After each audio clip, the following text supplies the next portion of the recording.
In today's video, traders, we're going to be talking about trading momentum, how to ride the waves of the Forex market. I'm super excited for today's video. Make sure you stay tuned. I've got some really good stuff coming for you. Let's get into the video right now.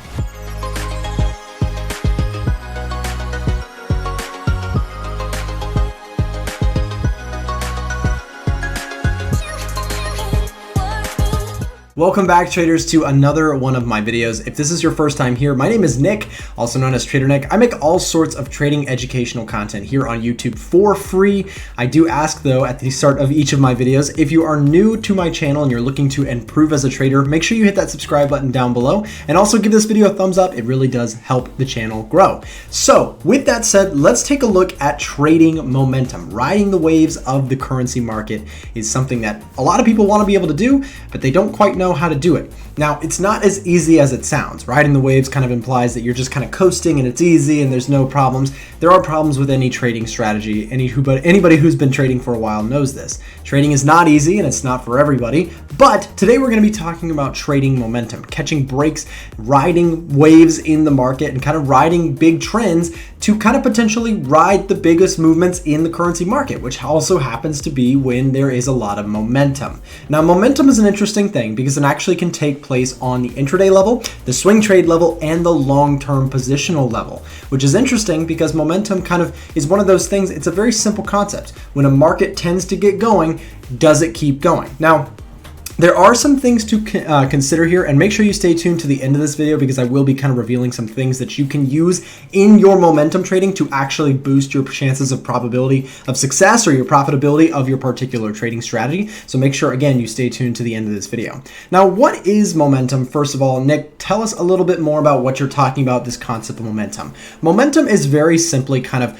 a market that's moving in a particular direction, has a lot of momentum or a weight or kind of velocity to it, right? So the fact that a particular market may be moving, right, putting in higher lows and higher highs, right, this is one thing, right? That's a trend analysis. But what I'm talking about is markets that are really moving, right? So they're moving. You can see like this movement right here. That's a movement in heavy momentum. How can we trade that? How can we be on the right side of that move and riding those waves as they present themselves to us in the currency market? In today's video, again, I'm going to be going through some ways that you can actually look to find these setups and to be involved with them and to ride moves just like the one right here.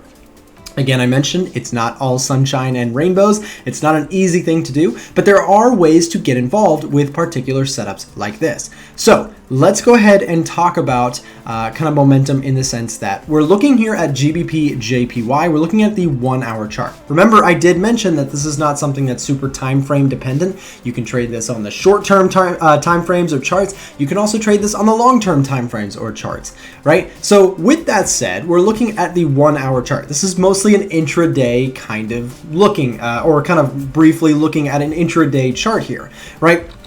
So what we can see here is take a look at this particular market. I'll clear the board and you can see that we are in the context of a strong momentum move to the upside, right? So right around here, hopefully my face is not covering too much of this. You can see that overall the market's in an uptrend, right? The market is pushing higher. There's a lot of buyers stepping in to buy the pound and sell the yen, right? Because we're looking at pound yen. People are buying into the pound, pushing the price up, whether it's banks, whether it's institutions, or whether it's even just retail traders. The market is pushing up, and there's a good chance here that if we look for a smart, intelligent entry, we could actually get involved. Now, what I want to talk about first of all here is something very, very important. We need to talk about the fact that a lot of times traders want to buy low and sell high. Now, there's nothing wrong with this concept, right? Theoretically, as price comes down into here, and then it also goes up, we want to be able to buy low and we want to sell high, right? So that's kind of the general concept of trading or investing. You hear it all the time. Buy low, sell high. Buy a house low, sell high. Buy a car low, sell high, right? There's all these different kind of concepts of buying low and selling high. Momentum takes that and it throws it out the window because momentum does not look to buy low and sell high. It looks to buy high and sell higher, or sell low and buy lower in the case of you shorting, right? So if you're shorting, right, you sell low and you look to buy to cover at an even lower price. This is a little bit easier said than done. That's why I kind of mentioned that it can be tricky, but when done correctly, momentum trading can catch you some really big waves in the currency market. Now again, in momentum trading, we're going to throw this entire concept out the window. And in fact, what we're going to do is we're looking to buy high, right? And sell even higher. So how can we do that? How can we spot places on the chart where price is already high and it's going to potentially go higher? This is where breakout trading comes in. Now I have an entire video on breakout trading if you want to get more specific on that. But essentially what we're going to be doing is we're going to be looking for markets that are currently moving with a lot of velocity, a lot of strength, right? There's currency strength. I actually sell a currency strength meter. It's one of the software tools that I have available if you're interested in that. Again, here's another link to another video. But taking a look at a market that is in strength, right? It is moving to the upside, or it's moving to the downside with a lot of momentum, a lot of strength behind it. We're going to look to get involved at a very key calculated level. Now, it's important here that we're not just chasing price. A lot of times people who are trading momentum are ultimately just chasing the price. We don't want to just be buying high just because we're greedy or selling low because we're fearful or greedy for a short, right? We don't want to do that. We want to look for calculated entry levels that are actually going to give us some sort of an edge and to be able to ride the big breaks in the market. So with that said, let me clean this up a little bit more. And I want to talk about an example that we have right here, right? So what you can see here is, again, this particular example, the market is in a very strong uptrend. We have a lot of momentum going on here. Buyers are stepping in and pushing price higher and higher, right? So at this particular point, you can see we put in kind of a high point, right? We put in a recent high right around this area, right? What we'll do is we'll actually draw it kind of horizontal, right? So what you can see here is that price put in a recent high right here. Now this is our recent level of resistance.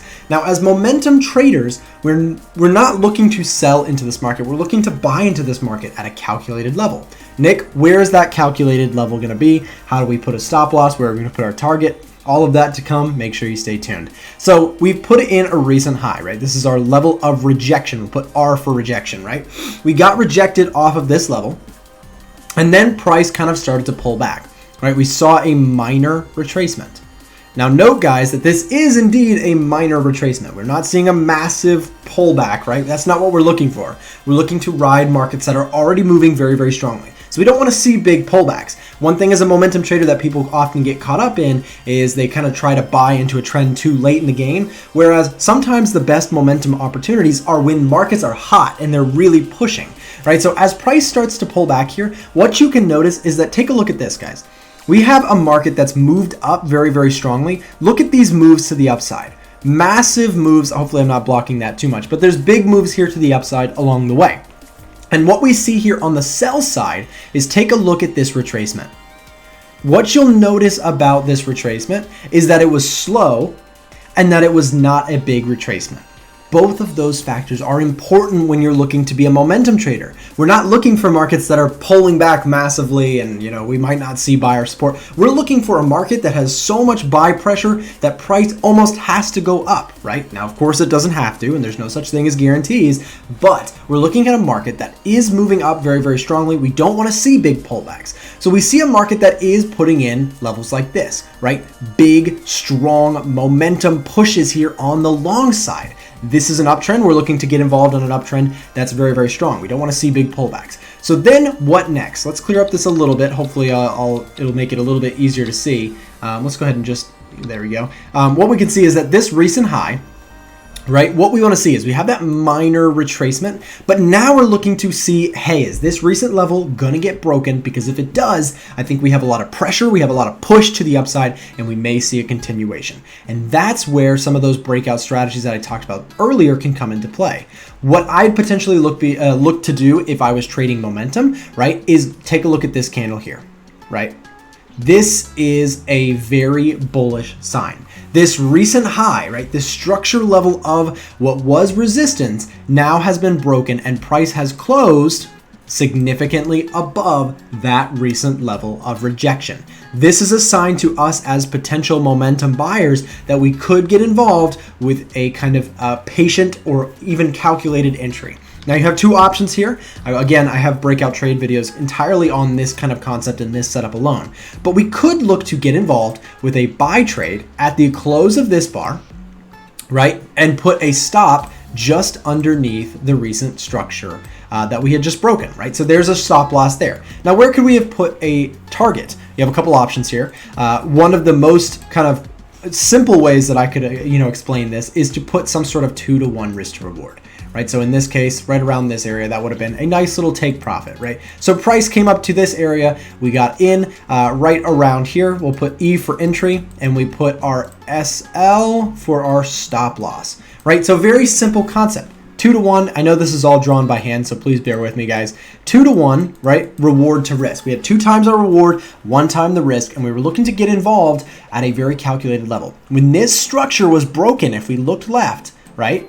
This structure got broken, and so there was a good chance that momentum was going to kick in. Pressure was going to push this market up higher and higher. Now, this is an intraday setup, right? These are 1-hour bars. So this was kind of, in the course of maybe 2 days or so, maybe 3 days or so, that this market actually continued that momentum. Momentum is not a time-based thing. It can happen on all different time frames, right? So with that said, what are some other ways that we could have traded? One other way that I can think of is a trailing stop, right? Let's say that we actually took away this stop loss. I'm sorry, this take profit. And instead of using a set take profit, we look to ride this market with some sort of trailing stop. Now with trailing stops, you have a couple opportunities, right? Let's say instead of we put our stop loss here initially, but when price starts to get into profit, we slowly move the stop to break even. That's an example of one. Then, we go to break even at some point. Let's say that when price starts to break, and slowly put that stop loss higher and higher. Just an example of how you could potentially trade momentum, right? We don't know how far this market wants to move, but as momentum traders, we want to be involved as much of the move as we can. So a lot of times momentum traders will use a trailing stop to slowly move that profit up and up and up with their stop loss, and using the stop loss to get them out of the trade rather than using a take profit to get out of the trade. Again, using that stop loss as a way to gauge the trade rather than trying to set a particular exit. So simply, if they see a big market move, they're looking to get involved and to ride it as much as they possibly want. Trailing stops are very popular for momentum breaking trading strategies, right? And definitely one to consider. So make sure that when you're looking at this for yourself, if you're back testing, take a look at some ways that you can trail your stops. One simple way that you can do it, right, guys, is take a look at this, right? One very, very simple way to do it is to put on something like a 20-period moving average and to trail your stop on the moving average, right? So in this particular case, when we got that break of structure, right? When we got that break right here, right? This could have been of our entry right there. We could have trailed our stop with our moving average. Now in this particular case, sure, we may not have gotten this big of a run on this, right? We got, what is that? 70 pips or so. Not bad at all, right? We stopped out at about 20 pips of profit. Sometimes it's going to be bigger, sometimes it's going to be smaller. There are pros and cons to trailing stops, so make sure that you do take that into consideration when you're doing your back testing. So with that said, let's take a look at one more example here, guys. I want to talk about something that we've seen recently on GBP JPY, and then I'm going to finally finish out with some ways that you can actually increase your probability of success when trading momentum. Okay, so what you can see here is that on this particular case, look at all the different opportunities that we've seen recently on GBP JPY. This is a daily chart, guys. Now what you can see here is that again and again, take a look at these structure points as I draw them. Right? What you can see is when price breaks through them, a lot of times we do get some beautiful trades. Now, not every single one is going to be perfect, but let's take a look at a few in particular. Take a look at this one right here. We'll zoom in 1 second here. Take a look at how markets kind of played out right here. When we did see that this major level of support here, right? Support right there, support right here. Those levels were barriers for buyers to hold. But then we see this. Right? Similar to our last example, a big break below significant support as opposed to above significant resistance. In this case, we see support getting broken, buyers getting defeated at their level of defense, and sellers pushing this market all the way down. We saw a massive slide here. Now, if you were using a trailing stop in this case, this would have been fantastic. You would have been able to catch some really, really big moves on this momentum break. That's just one example. Again, not every single one is going to be perfect. Take a look at this one, right? We had a recent structure low that got broken out, right? We got a minor pullback, very weak pullback like we talked about. Notice this very, very weak kind of retracement that we did see, not very big at all. Then we see markets break beneath, and you can see we chopped around. We didn't get quite a strong momentum break to the downside, but then you can see we tried again right here. Price did break beneath. We saw some continuation, but we didn't get a ton. We got a minor weak retracement. And take a look at this one, guys. This is our most recent break on GBP and JPY. Take a look at the market movement here that we did see.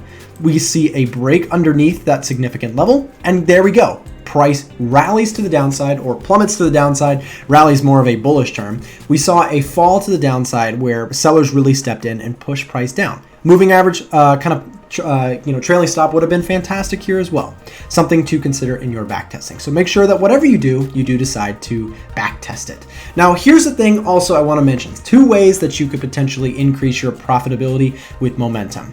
Number 1 is to use that trailing stop that we've been talking about. From a technical perspective, trailing stops allow you to potentially gain the most out of the biggest moves as long as you've back tested your concept and you actually believe that it comes out to trading it better. Now, I also want to add on to that. Now, this is still point 1. I have 2 points. Still on point 1 is make sure that you are also using the right trending markets. Some markets are going to behave differently than other, right? So we mentioned trailing stops. A trailing stop might work better or worse on different currency pairs. Things like dollar, yen, GBP, JPY, gold, oil, things like this tend to trend very, very strongly, especially in recent times, according to the tests and studies that I've done. Now, you may find something different on different time frames, on different charts. All of this is stuff that you should put in the time to take into consideration. Now, the second main point and the second way that you can increase your profitability on these big breaks is looking to combine them with fundamental reasons. Let's say that we have an interest rate change, right? This can cause massive momentum to come into the market. When Brexit stuff first hit, we saw massive slides on the pound, and there were some really, really good opportunities to be short and to ride that momentum. So using fundamentals can actually help in using kind of momentum trading. It can increase the chance that a move is not going to just reverse really quick, but it's rather going to continue. Guys, thank you so much for taking the time to watch this video. If you made it to the end, send me a message. I'd love to hear from you. I really appreciate you taking the time. I've got more videos here on the channel. Make sure you check them out, and we will see you on the next one.